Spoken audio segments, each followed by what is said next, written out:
Hi everyone, welcome back to my channel. If you're new, my name is Michelle and I'm on a journey to get out of $50,000 worth of debt.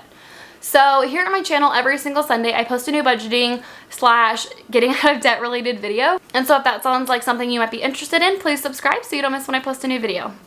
So this year I have some pretty big financial goals, and so I am very aggressively going to be trying to pay off my credit card debt. So this year I did start doing something a little bit differently. Normally I would post my monthly budget with me videos. So if you're interested in seeing those videos from last year, you can check them up. I'll have them linked up here.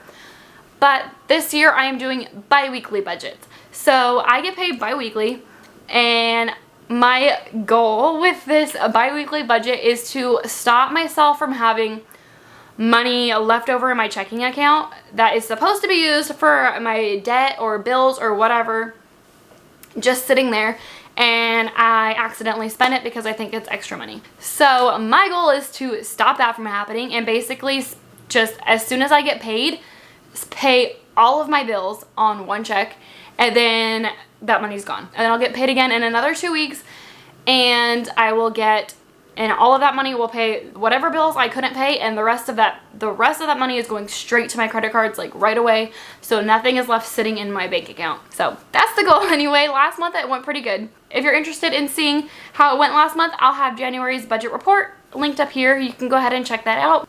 But do keep in mind that this is just my personal income and my personal budget. I am engaged to my fiance Roger, so we are a 2-income household.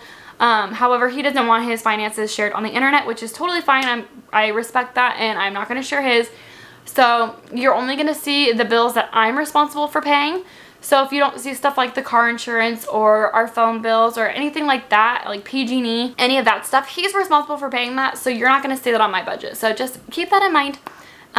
We are a 2-income household, and this is just one income that you're seeing. But without further ado, let's go ahead and get into part 1 for February's budget with me. Alrighty, so first off, I want to start off by saying, sorry if you can hear my kids playing in the background. I'm a working mom, and I have to do these videos whenever I get a chance. Also, it is coming out late because I mentioned in my budget report that my tripod got broken that I usually film this with, so I had to get a new one on Amazon, and it took a little bit to get here. So we have it now. This video is probably coming out not its normal scheduled time, but it is finally here nonetheless. So let's go ahead and get started. So this is going to be February's part 1 budget with me. So here, so first we're going to have my income, and I only have one line item for income for this pay period, which is check 1. And that is because normally I would have 2, or not, I wouldn't say normally, but like more recently, because we've been getting that child tax credit. However, we're not getting that anymore, so I'm not going to have that in my budget anymore. So it's just going to be my income. So for part 1 of my income, I am budgeting $2,176 for a total, since it's only one, it is going to be a total of $2,176. So I have already received my check, so I do know exactly how much it is. So this is going to be correct. But moving on, next we have my expenses. So for this pay period, I'm going to be paying my HOA, my water bill, my internet payment, my bank fee, Amazon Prime, Epidemic Sound, and my health insurance. I'm no longer going to be including my babysitting money that I give to my stepdaughter, just because I give it to her in cash, and so by the time I deposit all of my money, like, that money is not even really included in the money that I'm depositing anyway, if that makes any kind of sense. So I'm just not even going to count it. I'm going to pretend like that's money I never even saw. So moving on. So for my HOA, I'm budgeting $60 because it's always $60. Oh, actually, no. What did I do? I just realized my budget report was wrong because I had put that I paid my HOA, but I didn't. Just honestly, I forgot that I didn't do it. Not because I'm trying to lie. I just honestly forgot. So I apologize that part is wrong. So I'm paying $120 this month because I didn't pay it last month. That's my bad. I didn't mean to. So if my numbers don't add up in the last video, I apologize. I am trying to get this done with my kids running around playing. and I just forgot that part. So I apologize. So for my water payment, I am budgeting $100 because it's been changing, and last month I budgeted $89 and it was $101. So I'm just gonna budget $100. We'll see what happens. And then for internet, I always budget $106, but I did see that it went up to $109. So I don't know if I'm gonna call them and try to fix that, or if I'm just gonna like just let it be at $109. I haven't decided yet. Next up for my bank fee is $5 I'm budgeting for instead of $20. Amazon Prime is $14 a month. Epidemic Sound is $15 a month, and my insurance I'm budgeting for about $80. So that brings me to a total of $443 for my expenses this month, or for this pay period. So next is my sinking funds. So for my sinking funds, I am doing my fee that I have for my Cube Money account, which all of this money goes into my Cube account. So some of this stuff might seem like it's not like normal sinking funds. However, anything I use that's not like a fixed expense and I'm using for like actual purchases, I put into my Cube Money account so I can allocate my money a lot better that way. I do have a video, I'll have it linked up here, where I talk all about my Cube Money account. It's honestly super helpful for me, and I don't mind paying this small fee to have the like unlimited version. So anyway, moving on. My second sinking fund is groceries and household.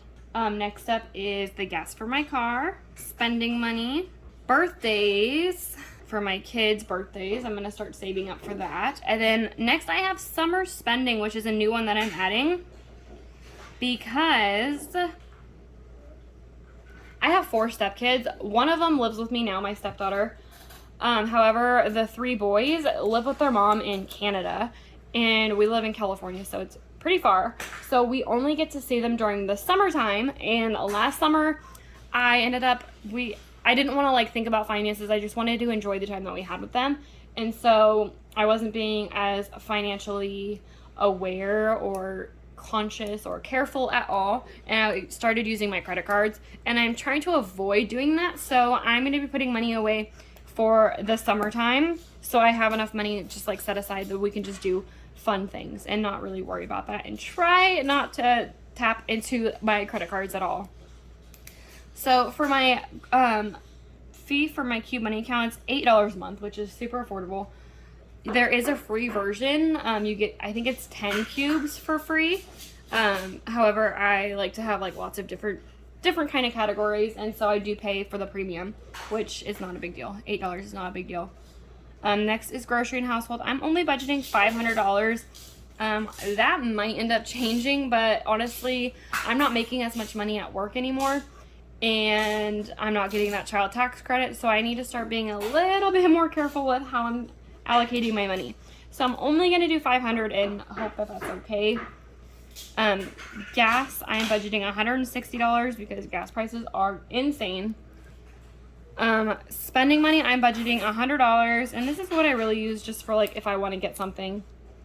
Like usually it's makeup related, but just anything that I want to get for me, I budget $100, and I like having them in sinking funds because if I don't spend $100, that rolls over to the next month. And yeah, same with groceries and stuff. So if I budget $500 for groceries and I only spend $400 on groceries, now that money rolls over to the next month and I can have $600 even though I only put in $500.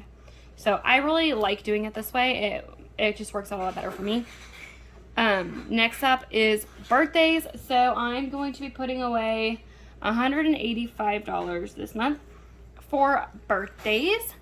That's for all of my kids, and like my nephew had a birthday in February. My nephew has a birthday in February, so that money is going for him too.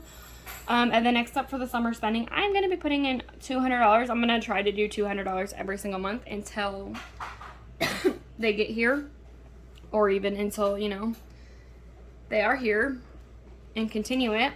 But yeah, just so I don't have to worry and we can still do fun things. I just think that'll be a really good idea to start saving for that now. So the total that I am budgeting for my sinking funds is $1,153. So next up I have my debts. So I only have one debt right now, and that is I shouldn't say I only have one debt. I do have several other debts.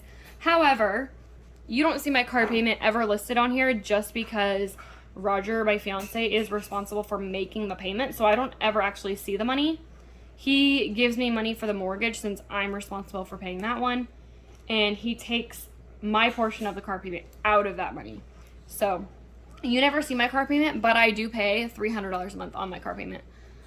You just don't see that because we just have it set up in a certain way. So I do have that, and I do have a student loan that I'm not really paying right now, which I don't recommend doing. But I do have other debts, but all I'm really aggressively focusing on right now is credit cards. So I have one credit card left, and I'm so happy. So it's my Discover card. And I am budgeting to pay $580 for this pay period. So I am trying, the whole purpose of these bi-weekly budgets is whatever money I have left over after specific bills is going straight to my credit card, so it's not sitting there waiting to be spent on other bills until I have enough money. So this is the money that is left over after my main bills, besides, I think the only thing on here that I didn't have is my mortgage payment. I believe I'll have to you'll see on my part 2 budget with me what I'm missing. But all of my sinking funds are taken care of on my first check, and most of my normal expenses are taken care of. So whatever is left over, instead of letting it sit in my checking account until, I get paid again in 2 weeks, chances are if I let this money sit in my checking account for 2 weeks until I get enough money to be able to pay my mortgage with it, it's going to be spent on something stupid. So by having this money just go straight into my credit card, it should make it so much easier to pay this credit card down and not spend money, because I have a hard time having money just sitting in one place.